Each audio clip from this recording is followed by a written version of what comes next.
Hi, welcome to week 4. This is going to be the start of a literary analysis week. We've sort of been building to this, talking about topics and quotes. Now I'm going to talk about a quote sandwich. You'll hear this a lot on the interweb.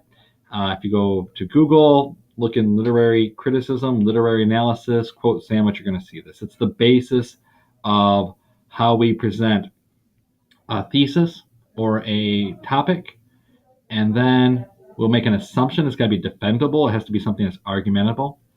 We'll provide a quote from the text or a quote from research that maybe is not the text, and then we have to prove that it supports our point. And so here's a good example. I have my topic sentence in this sort of rosy color here. Norman creates a caste system for characters in his life story. And actually, it's kind of a two-part. The caste system includes both tone and metaphor. So it's kind of a two-part topic sentence where I really want to get into tone and metaphor, how he treats people, and how his tones and metaphors change for them. In this case, he has developed an entire metaphor for his brother-in-law, Neil. And it's the Hills Brothers coffee can. He does a really good job of this, of creating this.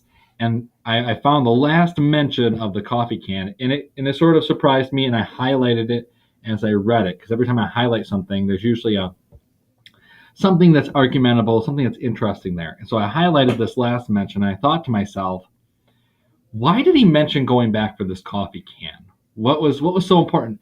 They didn't need the coffee can anymore. He sort of beat the coffee can a few times. Why did he mention it one last time? And then the truth is sort of in the dialogue, because he wants it to make it known that this Hills brother coffee can and his brother-in-law are interlinked. So the last mention of the coffee can cements this notion. Colon, proper use of colon, ends the sentence before including like a list or additional information. I have to use these double quotation marks. So it's a quotation mark because I'm quoting from the story. And then there's actual dialogue. And so then the dialogue gets these single apostrophe marks. What's good about the coffee can? I asked her. I don't know, she said, but Buster always likes to have it with him.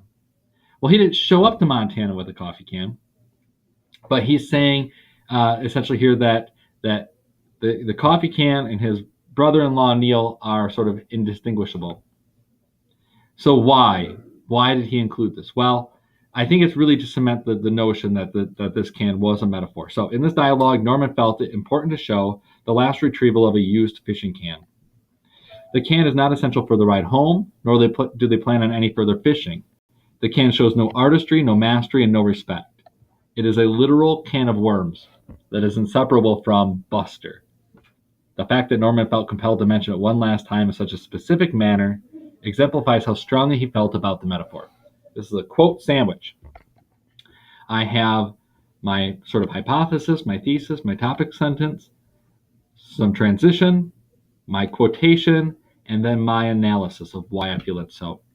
This week, you're going to write one paragraph, find one quote, one something that you're going to practice using a quote sandwich. I see some very good thoughts coming out of the discussion boards, but now we need to learn how to tease them apart and tie them back together in a very specific way. I hope you enjoy.